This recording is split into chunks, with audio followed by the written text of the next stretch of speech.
Okay, ladies and gentlemen, we got a lot to talk about today, including some Feral Druid and Shadow Priest changes, information on when the second phase of Season of Discovery is going to be released, a couple important confirmations from the developers over on Twitter, and so much more. My name's Sky from the Comeback Kids. This is your Season of Discovery news. Sit down, grab a cup of coffee. We got a lot to discuss. I'm sure you've all seen that Blizzard has released an official post showing their 2024 roadmap for all things World of Warcraft. We aren't going to take too long talking about this topic as everyone has already gone through it and made a video on it, but we just simply wanted to quickly break down the Season of Discovery portion.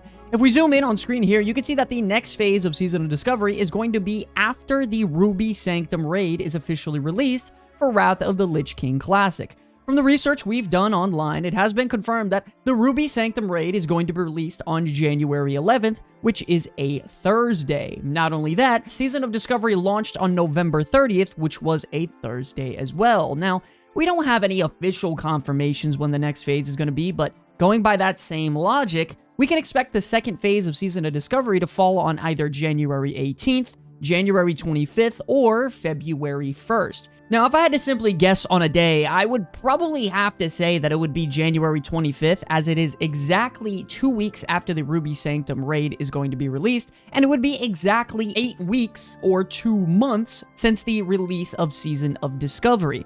And to me, it makes a little bit more sense that they would release each phase exactly 2 months between each other, rather than them being 2 months and 1 week between each other. And if that logic continues and we keep following that trend, we can expect the third phase to be released around March 21st or later in the spring. Of course, this is all educated guesses and not confirmations at all, just sort of reading the context clues into a situation to try and help you all prepare for the days coming ahead. Moving on now to more in-game topics. In our previous news video, we announced that they released a couple of new tailoring recipes inside of the game to help casters increase their DPS overall. It's no secret now that physical damage dealers are dominating just about everything in World of Warcraft right now, so it's really good that they're looking to help casters in any way possible. Now, as you can see on screen here, with both of the crafting recipes being live in the game, we have the Invoker's Waste, which increases your spell damage and healing by 7, and it also gives you 5+ intellect. Then you also have the Invoker's Mantle, which gives you 5 intellect and increases your spell damage and healing done by up to 7 as well. The thing is, both of these are incredibly powerful items to be obtaining at level 25. I mean, if you go ahead and compare some of the pre-raid best-in-slot items in original Classic WoW to these, you can see that they're really not too far off from each other. I mean, the Elder Wizard's Mantle has only 4 more spell damage and 15 more intellect compared to the new craftable shoulders, and the Banthok Sash only has 5 additional spell damage, 1% hit, and some handful of stats. The point I'm trying to make is, ladies and gentlemen, is that if the gear we're obtaining right now was this strong, how much more powerful are the pieces of equipment going to be heading into some of the later phases? I mean, you have the Staff of Jordan, which is known for being one of the most epic items you can obtain in Classic WoW as your Prebis if you're able to grab it. Now inside of BFD, you can acquire an item that is actually better than that by a pretty large margin at level 25. I just think it's going to be very interesting to see the types of items and direction they're going to be taking when it comes to caster DPS as we start heading into the later phases.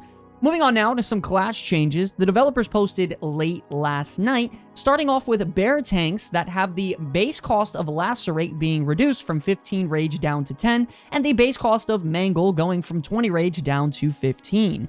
Now, it's no secret that Guardian Druids are performing very poorly right now in terms of tanking inside of Season of Discovery. Their AoE damage is average, Wild Strikes is mandatory if you don't have another Feral Druid, and if you take that, you lose a lot of your damage reduction from Survival of the Fittest. You can't stack Mangle and Lacerate runes because they both take up a glove rune slot. I mean, there's so many problems with bear tanks right now, and I think it honestly comes down to the basic design of how their runes were implemented. In any case, though, hopefully this is a step in the right direction when it comes to making this class spec better, because it desperately needs the help right now.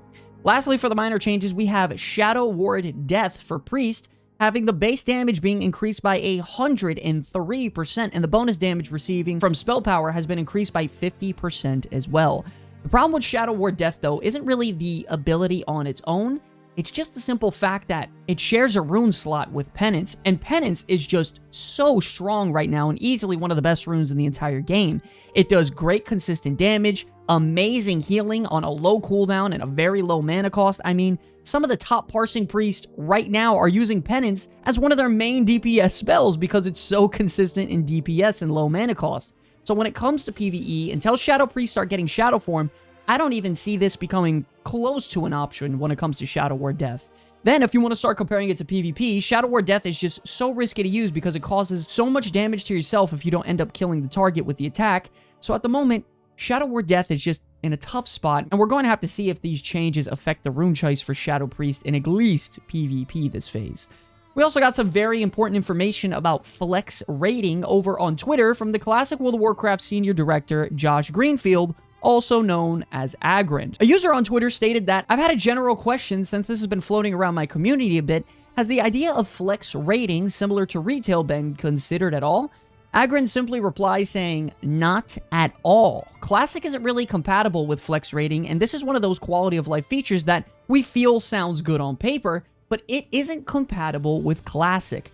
Modern WoW has these systems, and that's great, but that's where they will likely stay." He also reinstates this by saying, "The Classic feel is something we take very seriously. There's a lot of, we'll just add this modern system flying around, and there's danger there. Just because we're adding new content and class adjustments doesn't mean it's a good idea to go whole hog on modern systems." Now, me personally, ladies and gentlemen, I think this is absolutely fantastic that he's taking to Twitter to clear up a lot of these questions, because right now, there are so many things being requested on the forums that are in modern day WoW, such as flex rating, summoning stones, group finder, raid finder. I think it's a really good thing that some of these heavily modern day influence systems are staying in modern WoW, and they're really just trying to add on to Classic rather than trying to revamp it and turn it into something that it really just isn't. So very big W from the developers on this one.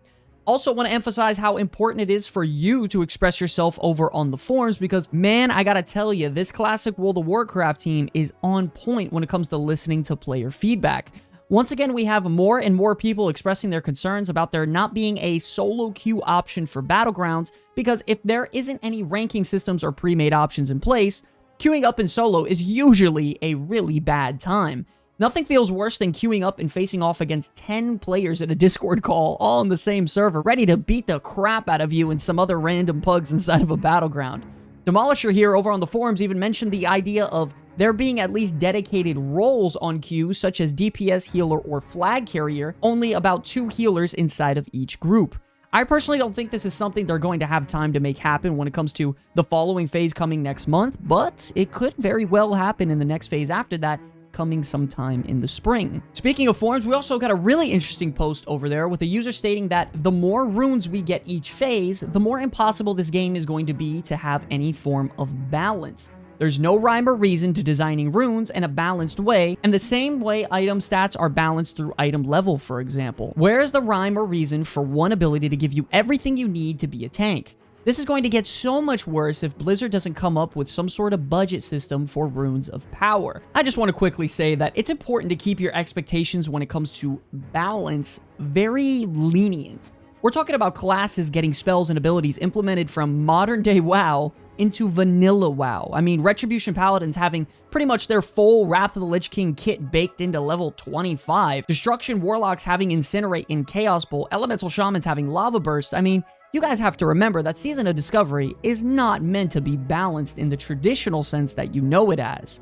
This style of World of Warcraft, by the time we hit level 60, is going to be absolutely insane, considering that we're going to get up to 9 different rune slots. And if they keep adding 4 spells per equipment rune slot, we're talking about thousands of spells being implemented by the time we hit endgame. It is going to be impossible to balance this stuff. And also, don't forget about regular vanilla WoW, which wasn't balanced at all by any means. I mean, look at the damage parses here on the screen. It is so incredibly lopsided that it's not even close to being balanced. Just remember to try to take Season of Discovery not too serious and keep it lighthearted and fun, man. I just want to quickly state our news video previously just reached a whopping 1,500 likes. And we here at the Comeback Kids just want to quickly say thank you so much for supporting the algorithm so we can try to become the best Season of Discovery content creators out there for you all.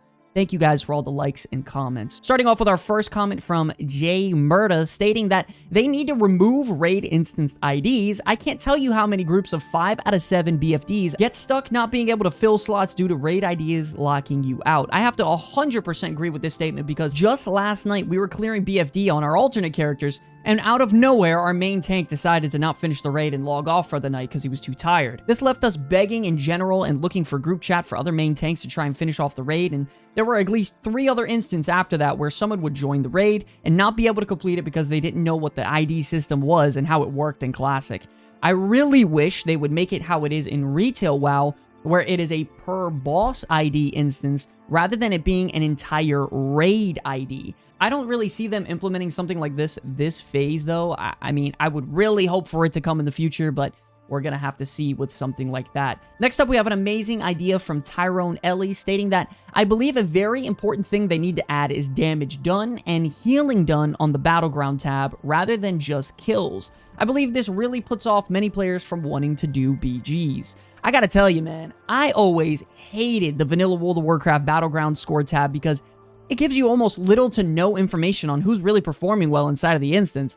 I absolutely love the future iterations of WoW that could look up my score after the PvP match and really find out where I ranked in terms of damage, killing blows, and all those other stats. This is a ginormous quality of life improvement that I feel wouldn't be that hard to implement. So personally, this would be a huge one for me when it comes to PvP.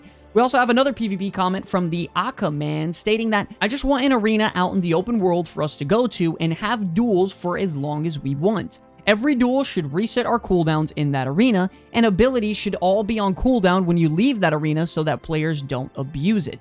I used to love, personally, ladies and gentlemen, going on World of Warcraft private servers and just dueling a bunch simply because you had this feature. It allows you to duel and use all of your character cooldowns, and then when the duel is over, your health and mana would shoot back up to 100%, and all of your cooldowns would be reset instantly so you could just immediately start another duel. This is an awesome change for PvP and practicing against specific class specs, and I think it'd be really great for setting up some duel tournaments as well.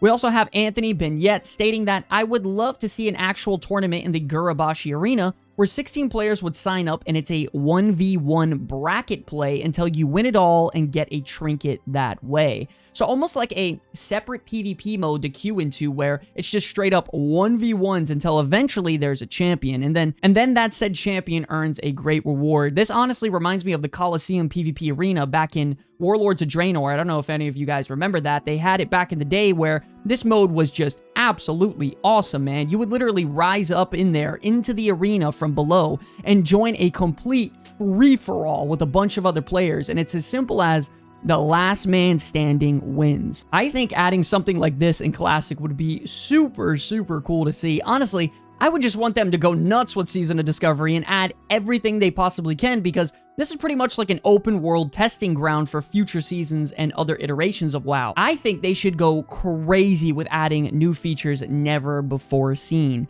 And lastly, for our final community comment today, we have Tuzugami stating, first patch without a hunter nerf, praise the Lord. Well, I guess you're right, there isn't a hunter nerf today, but that doesn't mean you're 100% safe tomorrow. Don't forget, ladies and gentlemen, leave a comment below for me to respond to live here on these news videos to have a little bit of a talking point and discuss about it. I would love to see your opinions on some of the topics in these videos, so if you want your voice to be heard, let me know all about it in the comments section below. I also want to give a big shout out to my buddy Herc for reaching max level inside of Season of Discovery.